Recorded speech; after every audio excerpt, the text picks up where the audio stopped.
안녕하세요 여러분. 여러분의 삶이 따뜻해지고 행복해질 수 있도록 여러분을 돕는 책 나눔 시간입니다. 오늘은 축에 전한 두 번째 이야기인데요. 유럽과 미국의 기업가와 정치가들은 중산층이 사회에 얼마나 중요한지 잘 알았다고 합니다. 이들은 지나치게 부유하지 않고 지나치게 궁핍하지도 않은 사람들이 사회의 다수를 차지할 수 있도록 애썼다고 하는데요. 저렴한 상품과 물가 안정, 그리고 정치적 안정을 이룩하면서 중산층의 욕구를 채워준 것이라고 합니다.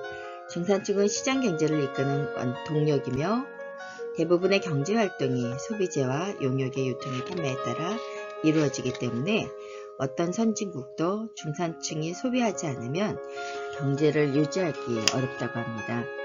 경제적 관점에서 보면 중산층은 편안하고 아늑한 생활을 할 여유가 있는 사람들이고, 영국의 미술평론가 클라이브 벨은 중산층에게 편안함이 찾아왔다고 썼다고 합니다. 중산층을 소득으로만 구분하면 편리하지만 간호사와 배관공 혹은 소규모 사업체의 경영자와 회계사 사이의 차이가 모호해질 수도 있다는 겁니다.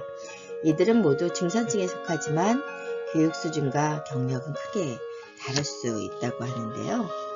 사회심리학적 마음의 상태를 반영한 프랑스 소설가 귀스타브 플로베르는 1856년에 발표한 소설 보바리 부인에서 중산층의 심리 상태를 꿰뚫어 보았는데, 이 소설에서 주인공은 자신이 중산층이라는 굴레에 갇혀 있다고 느낀다고 합니다.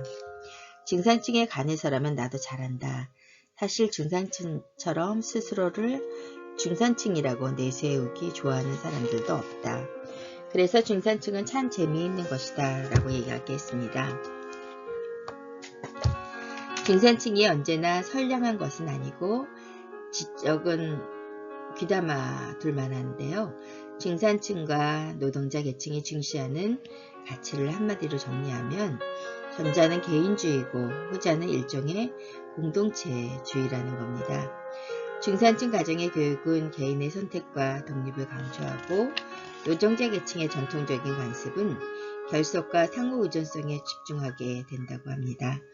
널리 알려진 것처럼 비윤리적인 행동은 중산층이 더 많이 하고, 친사회적이고 이타주의적 행동은 노동자 계층이 더 많이 한다고 합니다.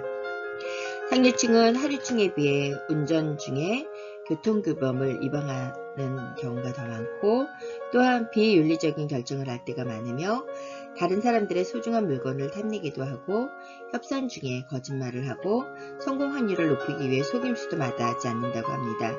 그리고 직장에서조차 비윤리적인 행동을 찬성하는 경향이 있다고 합니다. 기본생활비 외에도 과외로 쓸 수 있는 소득이 늘면서 유명 상표의 제품들을 사고 싶은 욕구가 생겼고, 최신 유행이나 흐름에 따라갈 여유도 생겼고, 이제 이들은 가격보다 품질을 중요하게 여기며 세계적으로 유명한 상표들을 선호한다고 합니다. 새로운 돈으로 만들어졌고, 미국과 유럽, 일본 중산층의 1인당 평균 소득은 중국과 인도, 그리고 다른 신흥공업국 시장 국가들 중산층의 3배가 넘지만 더 이상 늘지 않고 있고, 9세대와 신세대 중산층 사이의 세대 차이나 소득 차이는 신흥업국의 시장의 중산층 소비층자들이 훨씬 더 강한 야망에 불타오도록 만들고 있다고 합니다.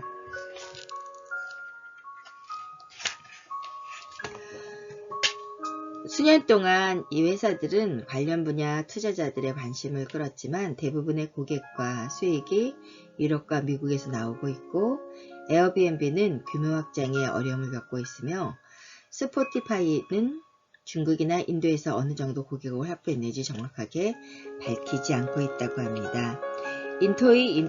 인도의 이코노믹 타임스는 2019년에 이렇게 보도했습니다. 이미 비슷한 방식으로 영업하고 있는 월트 디즈니나 아마존과 이 경쟁도 어려운 일인데, 인도의 대기업들이 후원하는 방송국이나 영화 제작사들까지 끼어들어 한 달에 회비를 40센트만 받거나 아예 무료로 회원 가입을 받기도 한다. 이런 무한한 경쟁 때문에 인도 고객 1억 명을 유치하겠다는 넷플릭스 최고 경영학자 리드 헤이스팅의 목표가 무산될지도 모른다. 이 기사가 실렸을 때 미국보다 관련 시장이 2배나 큰 인도 내에서 넷플릭스 가입자가 400만 명에 불과했다. 미국 기업들은 어쩌면 큰 기회를 놓치고 있는 것은 아닐지 모르겠다. 셀린 손가방 4,500달러짜리, 샤넬 가방 2,100달러짜리, 불가리아 가방, 그리고 1,800달러짜리 타사카 귀걸이 등을 내장의 신용카드와 알리페이의 인터넷 대출 제도인 화베이를 이용해 사들였다. 이런 행동은 미국이 소비하는 동안 중국이 저출한다는 상호 협의를 무너뜨리는 발상이었다. 2020년 중국의 가계부채는 국민 총생산 대비 50%까지 올라갔다. 미국은 76%이다. 2020년에서 2030년에 55%쯤 커질 예상이다. 전 세계 중산층의 소비 규모는 예컨대 사람들은 수입이 많아지면 더 많은 단백질을 원하고 얼마 지나지 않아 돼지고기나 닭고기보다 소고기를 더 많이 소비하게 된다. 그리고 지금처럼 낭비가 심한 생활습관부터 바꿔가야 할 것이다. 예를 들어 현재 30세 전후의 밀레니엄 세대 중 60%가 중산층인 반면에 베이비부던 세대의 70%에 가까이는 30대 초반부터 지금까지 중산층 생활을 유지하고 있다.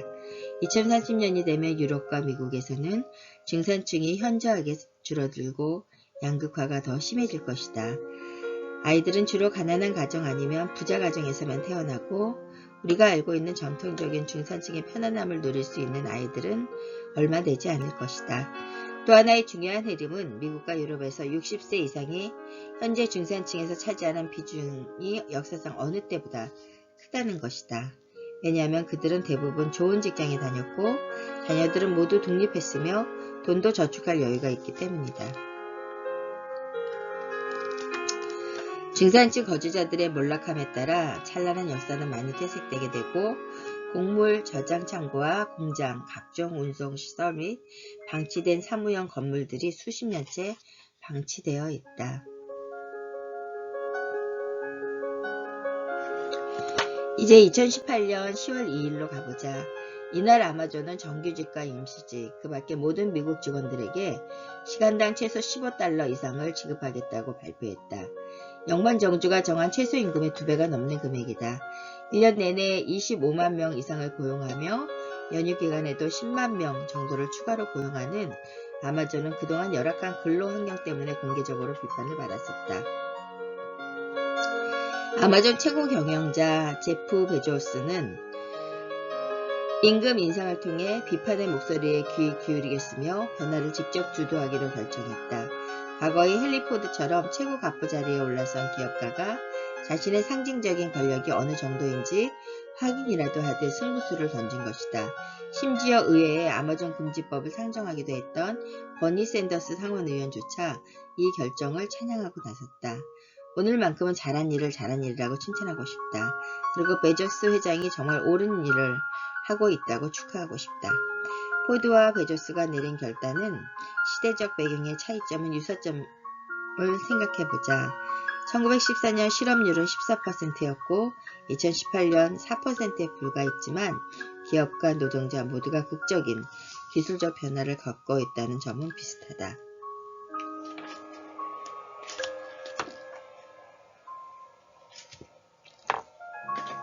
평소 여유있던 가정은 배당금을 재투자하겠지만 그러지 못한 가정은 그냥 써버리기 때문에 비용과 유익 사이의 관계를 떠나 이 정책의 향방은 원유 사업의 수익이 안정적으로 유지되느냐에 달려있다.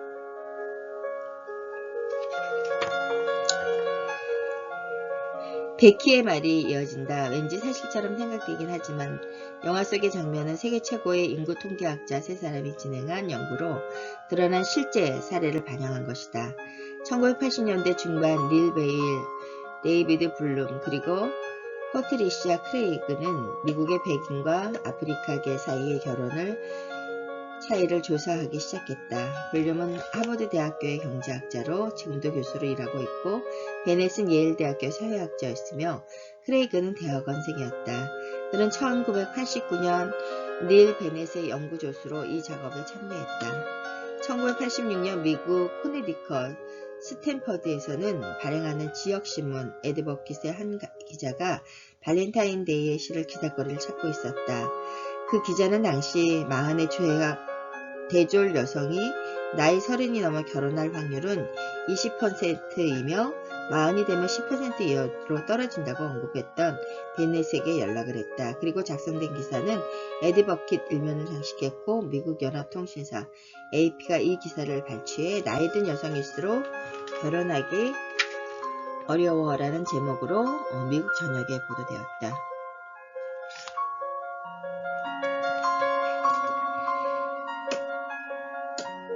늘어나는 여성의 재산 축적은 소비의 저축에 어느 정도 영향을 미칠까? 그에 대한 해답은 미래를 가늠한 중요한 수평적 효과가 될 것이다. 페미니스트 저술가 글로리아 스타이덤은 이런 말을 했다. 수표책을 보면 우리의 가치가 어느 정도인지 판단할 수 있다. 요즘 세대 말로 의하면 모바일 성금거래의 내역이 꼭 우리의 가치를 말해준다는 뜻이다.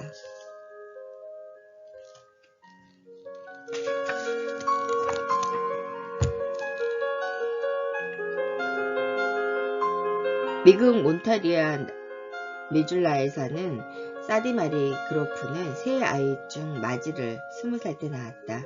사디는 대학에 다니지 못했고 미국 밖으로 나가본 적도 없다. 그녀는 낮에는 아이들을 돌보고 밤에는 집으로 찾아가는 건강보조 돌봄 일을 했다. 그녀의 꿈은 대학에 가서 방사선과에 관련 학위를 받는 것이었다. 반면 샌프란시스코에 사는 앨런 스캐러는 40이 다 되어 첫 아이를 낳았다. 시험관 수정 덕분에 아이를 가질 수 있었다. 엘렌은 대학을 졸업한 후 경영대학원에서 공부했고 졸업 후에는 금융업계에 일하다가 재무 및 투자 상담을 해주는 회사를 차렸다. 거기서 남편을 만났고 아이를 갖기까지 10년을 둘이서 시간을 보냈다. 우리는 정말 좋은 시간을 누렸다. 임신을 미룬 선택에 대해 그녀는 이렇게 설명했다. 사디와 엘런은 둘 다 21세기를 사는 미국 여성이지만 거주지와 교육 수준 기준으로 하면 완전히 다른 세상에 사는 셈이다. 획기적인 변화로 이어지는 사회적 흐름을 추적할 때 공통적으로 저지르는 한 가지 실수는 한 사회 집단의 모든 사람이 비슷하게 영향을 받는다고 생각하는 것이다. 여성들이 경험하는 세상이 변하고 있는 것은 분명하다. 하지만 거대한 양극화 현상이 일어나고 있는 것도 사실이다. 어떤 사람들은 부모 세대와는 완전히 다른 인생을 경험하고 반면 다른 사람들은 지금까지 이어져 내려온 삶을 그대로 살아간다. 이러한 차이는 특히 유럽과 미국을 포함한 세계 각지 여성과 남성들의 경제적 운명과 정치적 행동 등의 극단적인 갈라지는 이유를 설명하는 데 도움이 된다. 간단히 말하면 각기 다른 집단에 속한 사람들의 활용할 수 있는 기회가 시간이 지나면서 다양하게 달라지고 그들의 정치적 관점도 달라진다. 특별히 취약한 두 분류가 있다. 바로 혼자서 아이를 키우는 여성과 이혼 여성이다. 이 두 분류는 하나로 겹쳐질 때가 많다. 결혼 생활을 할 때는 확실히 상황이 좋았다. 41세로 이혼녀로 초등학교에 다니는 새 아이가 있는 한 여성 인터넷 개인 재무 상담 사이트에 털어놓은 내용이다. 우리 집은 꽤 안정적인 중산층 가정이었고 물론 이런저런 문제는 있었지만 대부분 잘 해결해 나갔다. 그때만 해도 저축도 하고 은퇴를 대비한 저금도 모았다. 이혼하는 과정에서 모두 써버릴 수밖에 없었다. 이 여성은 워싱턴 DC 외곽에 있는 작은 비영리 재단에서 사물을 보며 연보 4만 달러를 받는다. 이혼한 남편도 양육권이 있지만 매달 1,500달러라는 상대적으로 적은 액수를 보낼 뿐이다. 아이를 홀로 키우는 10대 여성들 역시 다른 기회를 찾기 어렵다. 미국에서는 매년 15 내지 19세의 여성들이 25만 명 가까운 아이를 낳는다. 이 여성들이 아이 아버지와 헤어진 비율을 보면 아프리카계, 히스패닉, 아메리카, 원주민 등이 백인보다 2배 정도 높다. 아시아계 미국인들에 비해서는 4배나 높다. 시대의 임신율이 매년 6, 7% 낮아지고 있지만 그 와중에 아이를 갖는 쪽 대부분이 저소득층 교육을 받지 못한 여성들이다. 2030년을 내다봤을 때 특히 임신이 학업 중단의 주요 원인이라면 여성들이 고등학교 학업을 계속하는 일은 경제적 안정을 이루는데 가장 중요한 요소다.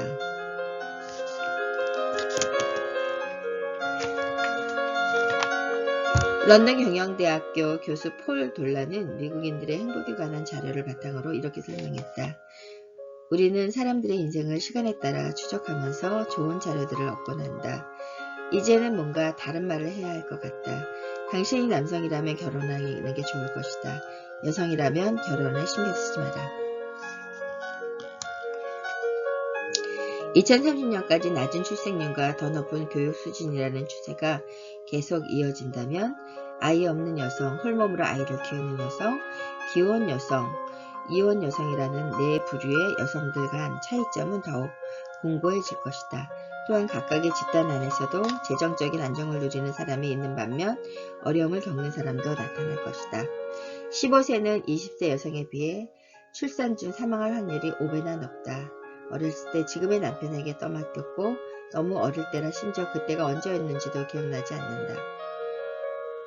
심지어 스위스와 같은 곳에서 매년 1,400명가량의 미성년자가 강제로 결혼한다고 정부가 추정하고 있다.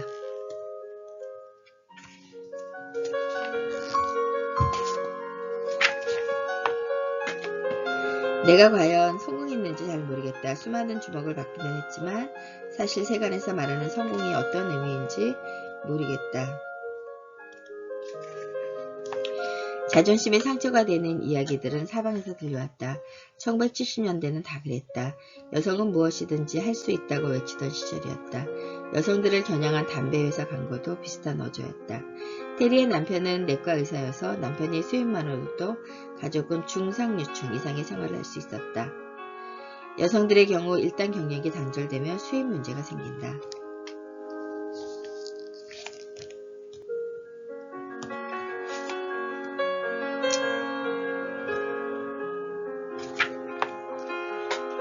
캘리포니아 대학교 샌프란시스코 캠퍼스의 신경과 교수 엘리사 에펠은 염색체의 말단 보호 조직인 텔로미어가 스트레스나 긴장 때문에 닳아 없어질 수도 있음을 발견한 업적은 유명하다. 설상가상으로 여성들은 남성들에 비해 먹는 걸로 스트레스를 풀고 가정과 일의 균형을 맞추기 위해 운동 시간을 줄이는 경향이 있다. 전체적으로 25 내지 44세 미국 국민들의 사망률이 가파르게 증가하고 있다. 지금 성인들은 대침체기 동안 청소년 시절을 보내며 많은 어려움을 겪었다. 제대로 사회로 나가는 시기가 지연되었고 그 때문에 부모와 함께하는 경우 많아지면서 결혼도 많이 줄어들었다. 이르마 엘로이 지적이다. 이때 성인이 된 이들의 약물과 알코올 남용 수준이 심각했고 결국 향후 몇십 년 동안 이런 행동 때문에 질병 발생률이나 사망률이 꽤 높아졌던 것이다.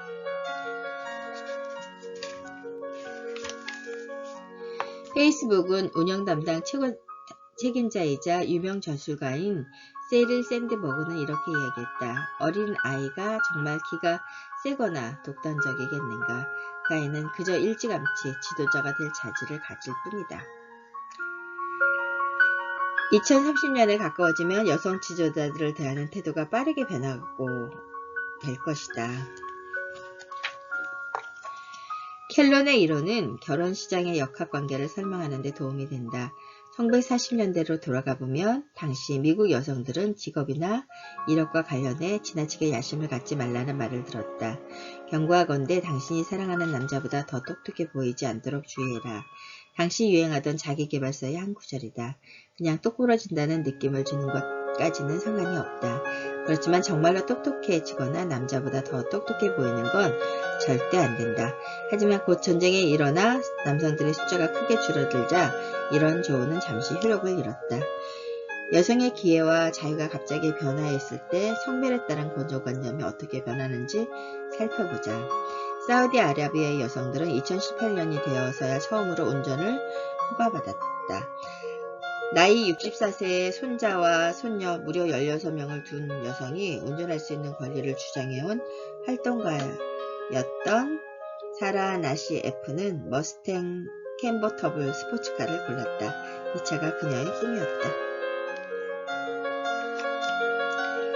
얼마나 많은 여성들이 여전히 제대로 된 기회를 얻지 못하고 차별받고 있는지 생각하면 2030년대의 완벽한 양성평등이 이루어진 사회가 건설되리라는 견해는 다소 섣부르게 느껴질지도 모른다.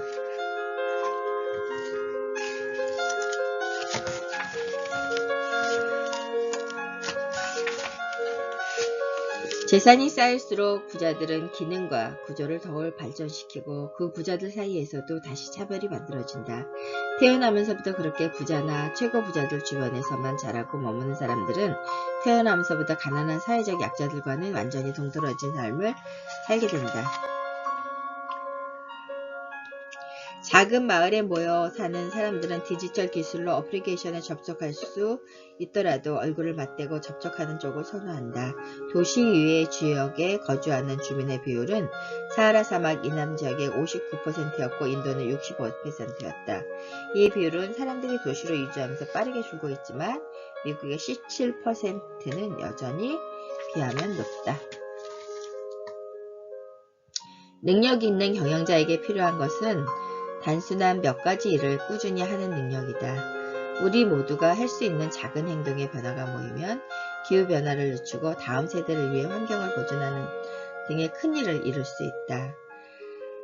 행동과학자들은 부드러운 개입이라고 부르는 것으로 긍정적 강화 혹은 직접적인 제안으로 행동을 변화시켜 집단이나 개인의 동기와 열의 그리고 결정에 영향을 미치는 방법이다. 부드러운 개입의 개념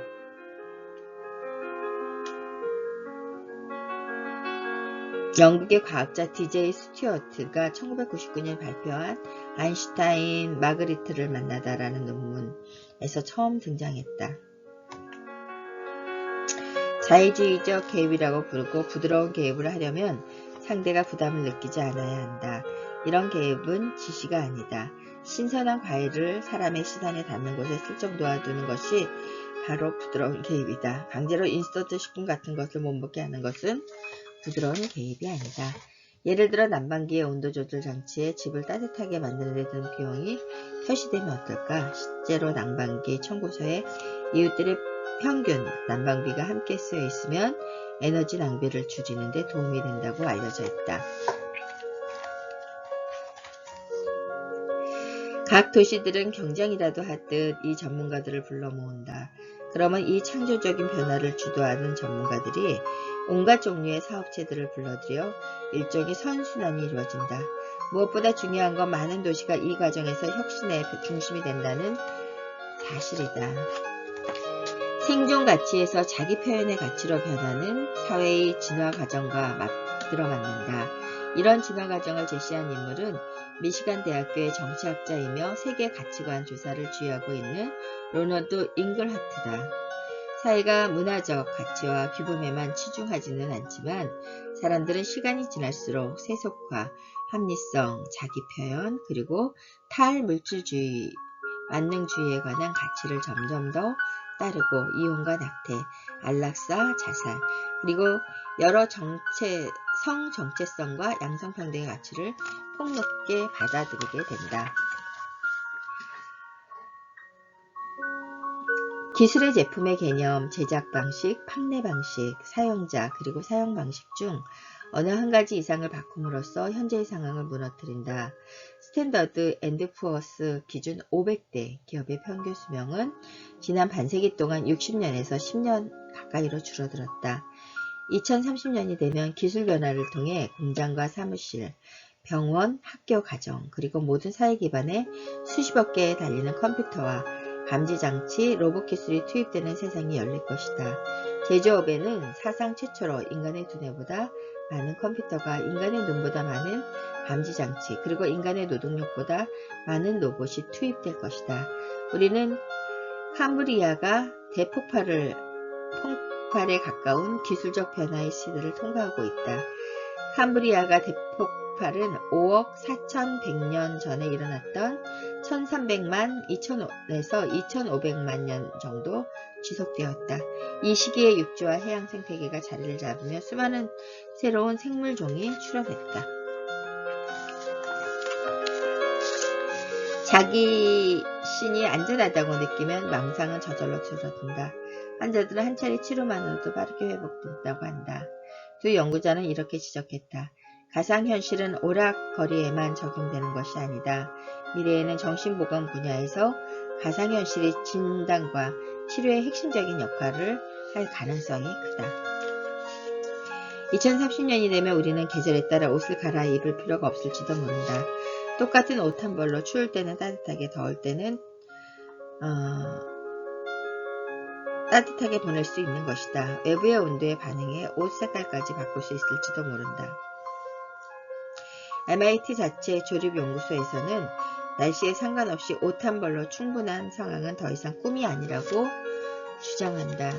연구자들은 이미 주변 온도에 따라 확장되거나 줄어드는 등 인간의 피부에 땅구멍처럼 움직이는 지능형 소재를 개발했다. 이 소재는 날씨가 추워지면 단열을 위해 수축하고 날씨가 따뜻해지면 열을 방출하기 위해 확장한다. 또한 나노기술은 에너지 효율을 개선해 2030년 무렵이면 한계에 도달할 기후 문제 변화에 도움을 줄 것이다. 고강도 합성 소재는 이미 항공기와 자동차, 스키 용품과 테니스 라켓에 이르는 여러 제품에 사용되고 있다. 사용 과정에서 에너지가 적게 들도록 해준다.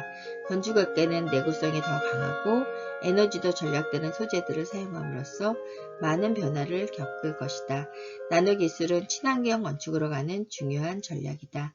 재생 불가능한 자원에 대한 의존도를 낮추고 더 효율적인 단열을 가능하게 해준다. 최근에 나온 연구 보고서의 예상이다. 나노기술 단열학 소재를 적용하여 벽의 두께를 줄이면 건축의 역사에 가장 획기적인 에너지 전략 방법 중 하나가 될 것이다. 스스로 변형되거나 제조할 수 있는 물질은 또한 일종의 범용 예비 부품으로 사용할 수 있다. 미국 국방부 고등연구계획국에서는 이런 물질을 군사적인 목적으로 사용하려 한다. 의료 분야에서는 나노 약물이 더 다양한 질병을 진단하고 치료하는 데 이용될 것이다.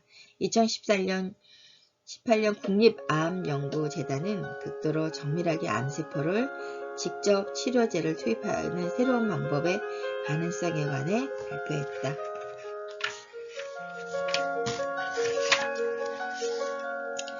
가상현실 기술에 바탕한 치료법도 심리적인 인지적 망상 장애를 앓는 사람들을 도울 수 있으니 중요하다.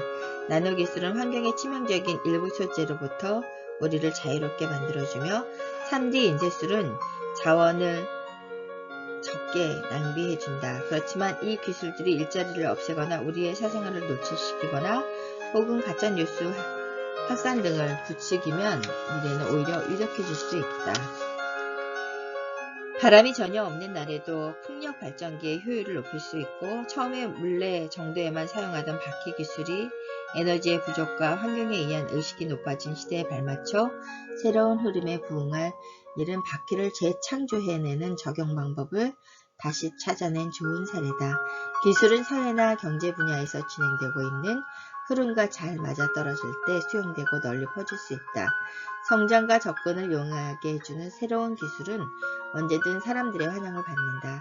아프리카의 휴대전화와 전자책 기술, 혹은 중국과 영국의 인터넷 포도주 판매처럼 말이다.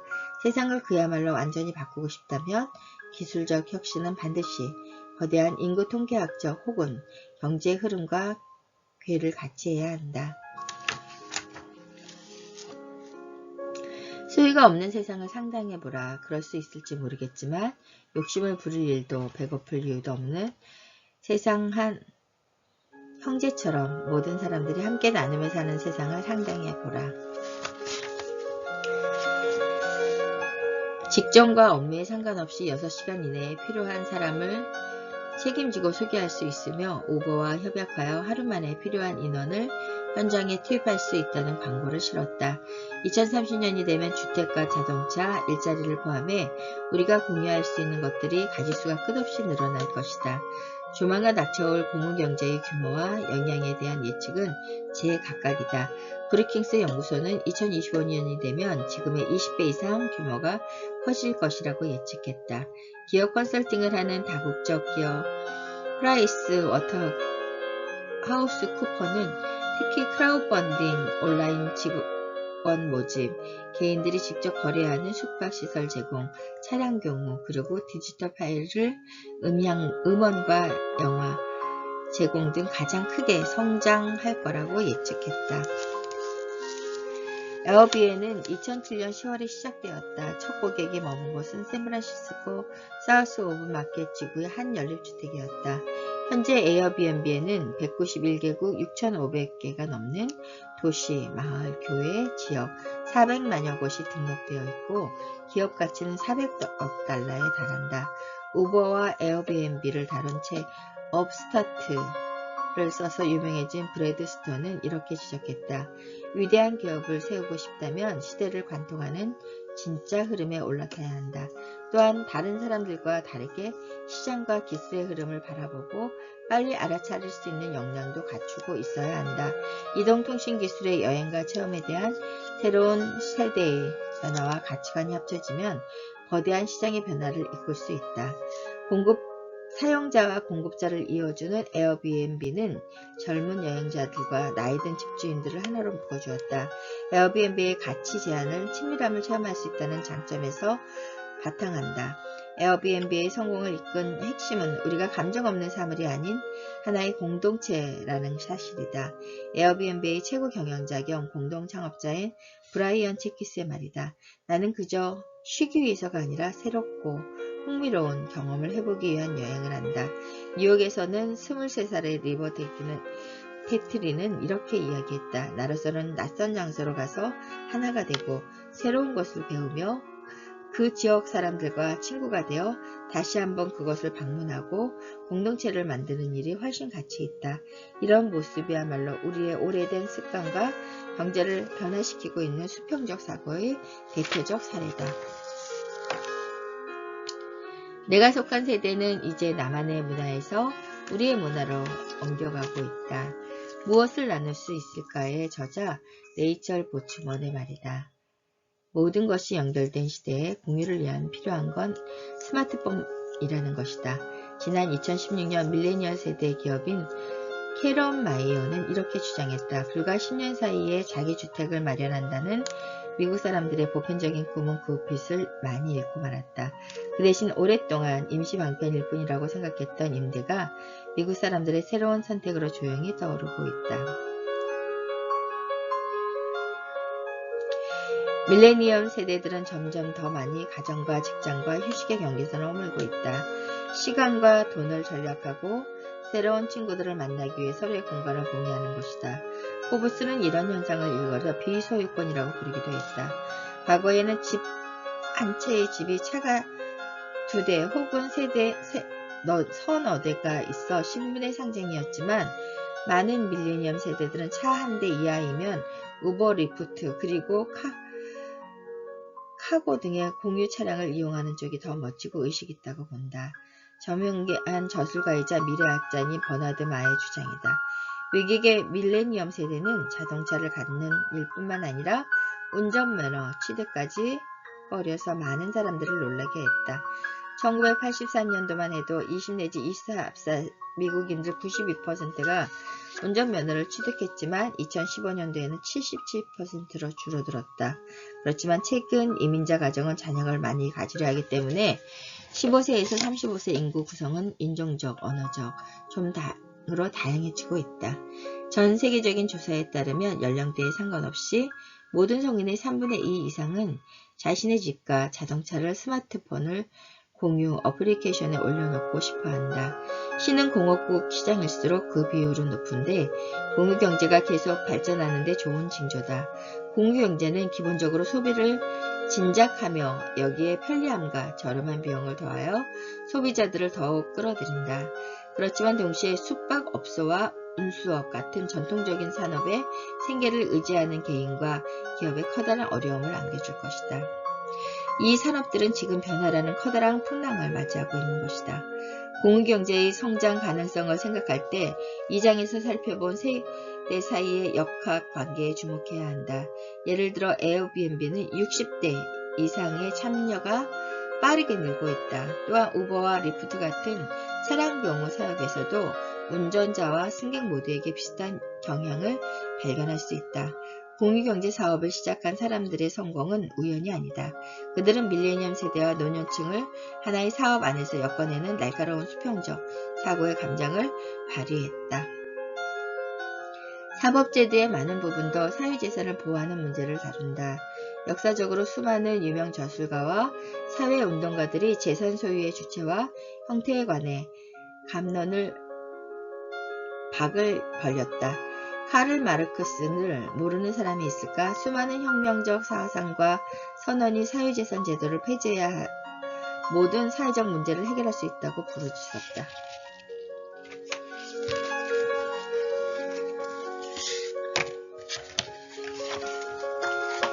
정확하게 말하면 이른바 공유경제란 갖고 있는 모든 것, 할 수 있는 모든 것을 돈으로 바꾸는 것이 아닌가. 사람들이 소유한 주택은 이제 더 이상 중산층의 상징이 아니며 그저 돈으로 바꿀 수 있는 또 하나 기회가 되어버린 것이다. 첫째 공유는 천연자원과 관련된 압박으로부터 우리가 벗어나도록 도울 것이다. 예컨대 차량 공유는 사람들의 편의를 위해 굳이 평소에 많은 차량을 준비하지 않아도 괜찮도록 해준다.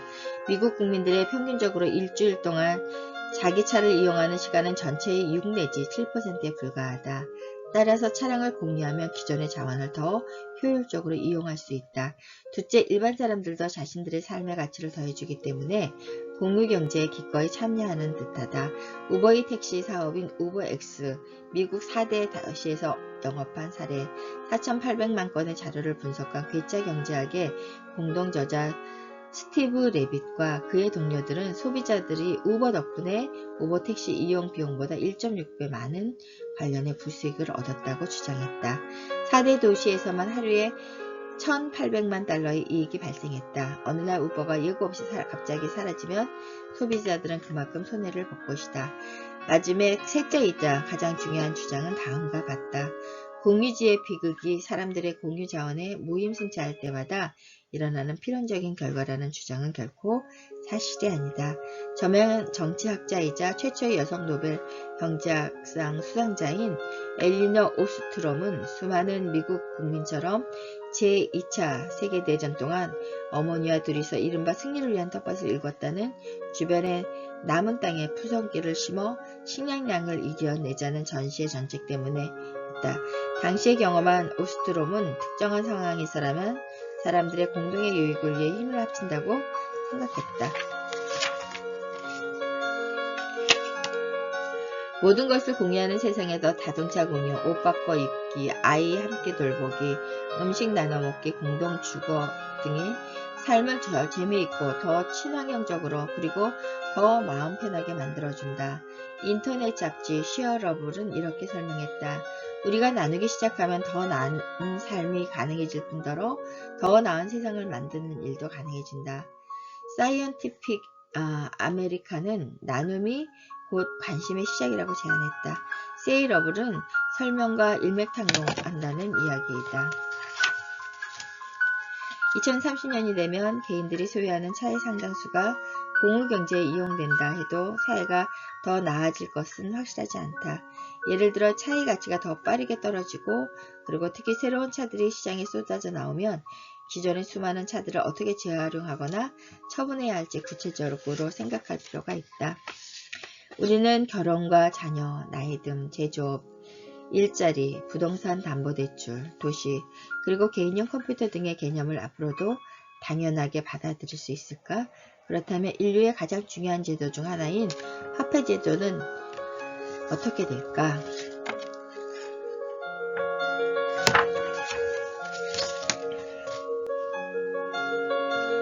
멀리 보는 거, 다양한 길 모색하는 거, 천리길도 한 걸음부터 막다른 상황 피하는 거, 불확실한 상황에서도 낙관적으로 접근하는 거, 역경을 두려워하지 않는 거, 흐름을 놓치지 않는 거. 장난감과 놀이는 결국 문제 해결 방법과 협력을 바탕으로 하여 세상을 더 강하고 성공적으로 살아가는 데 도움이 되는 기술들을 습득하게 해준다. 레고의 영어 책임자 줄리아 골든의 설명이다. 우리는 아이들의 성장과 관련해 레고가 아이들 삶에 엄청나게 중요한 역할을 하고 있다고 자부한다.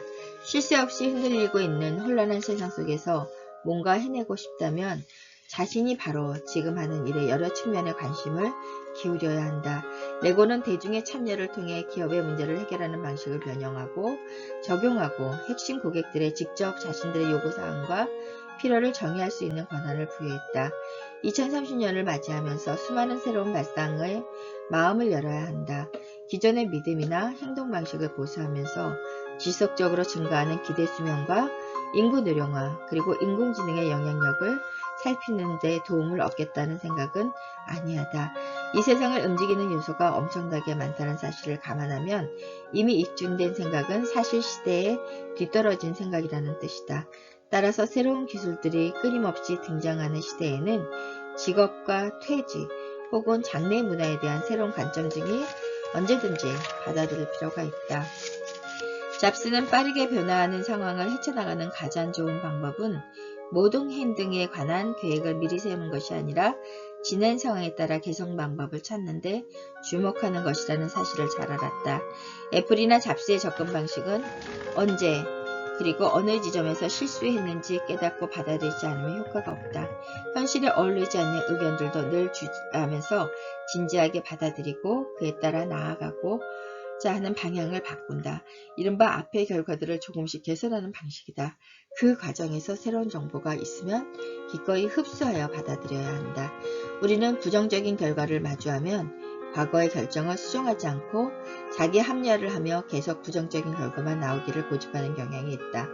방향을 바꿔 더 나은 결과를 얻어야겠다는 생각은 사각지에서에 따로 있는 것처럼 떠오르지 않는다.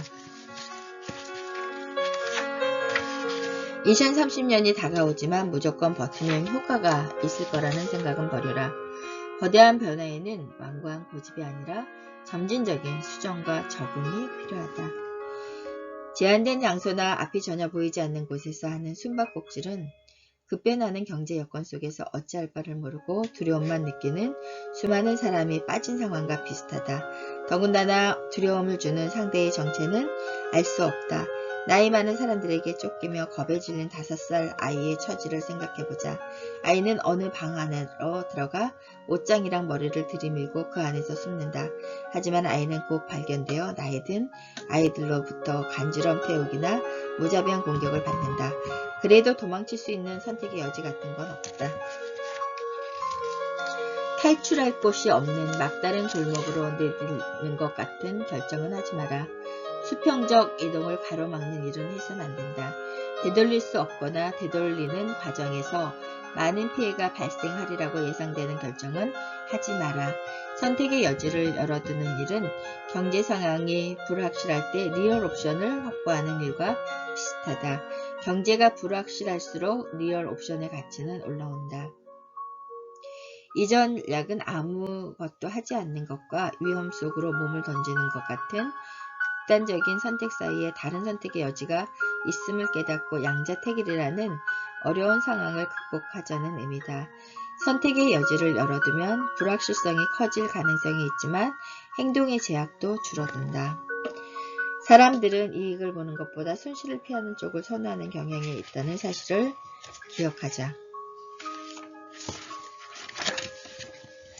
2030년을 준비하기는 아직 늦지 않았다. 가장 중요한 것은 우리가 아는 세상이 10년 이내 적어도 우리의 인생 어느 지점에서 사라질 수밖에 없다는 사실을 깨달아야 한다는 점이다. 이런 깨달음은 기존 사고 방식이나 사상을 계속 존중하는 대신 도전하는 방향으로 이어져야 한다. 다양하게 생각하고 점진적으로 발전시키며 모든 선택의 여지를 열어두고 새로운 기회에 집중하며 부족한 상황을 두려워하지 않고 흐름을 놓치지 않음으로써 수평적 연결을 추구하라. 이처럼 불확실한 시대에 사람들이 대개 아기를 갖는 일 같은 중요한 결정을 미룬다. 아기를 갖는 일은 경제적으로 큰 부담이 되므로 불황의 위험 속에서 많은 사람이 과연 지금이 적절한 때인지 다시 한번 생각해 볼 수밖에 없다. 1930년대 대공황 시기와 2008년 금융위기의 여파 중에도 같은 현상이 나타났다. 셋째 전쟁이나 천재지변 그리고 이번의 팬데믹처럼 삶의 변화를 일으킬 만한 사건들은 우리의 일상생활과 우선순위를 무너뜨리는데 여기에는 당연한 자녀 문제도 포함된다.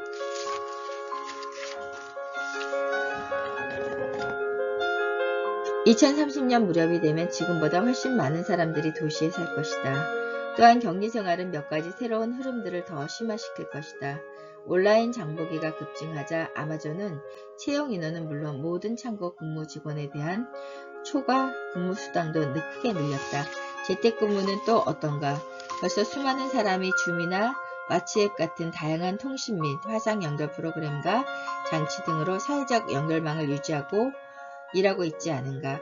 디지털로 즐기는 오락거리도 마찬가지다. 예컨대 영화와 책, 음악, 산업 관련 종사들은 이제 어쩔 수 없이 진짜 매장이 아닌 인터넷으로 고객을 찾고 또한 만날 수밖에 없다.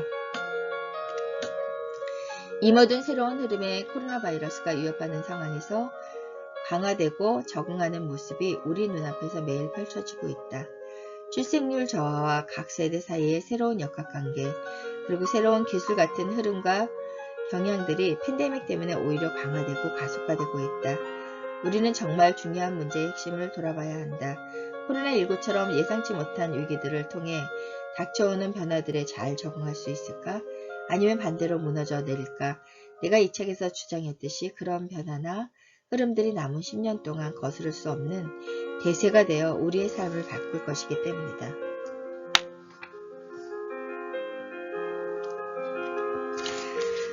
여러분 2030 추계전환은 마우로 기인이 지은 책인데요. 앞으로 10년 이 세상은 굉장히 많은 변화를 가져오게 된다고 합니다. 그 변화 속에서 준비된 자와 준비되지 않은 자의 결과는 굉장히 다르게 나타나겠죠. 여러분 무엇을 준비하겠습니까? 여러분이 10년 동안 삶의 변화에 여러분도 함께 변화되어 많은 것을 준비한다면 세상은 굉장히 좋고 아름답게 달라질 수 있다는 겁니다. 여러분이 만나는 삶이 지금보다 훨씬 더 좋은 삶, 아름다운 삶이 되기 위해서는 여러분의 결단, 선택이 필요하지 않을까 하는 생각이 듭니다. 그래서 여러분에게 세상이 조금은 더 좋은 세상으로 변화하기 위해서 노력하는 것이 중요하다고 이야기하고 싶습니다. 안녕히 계세요. 최선희 박사였습니다.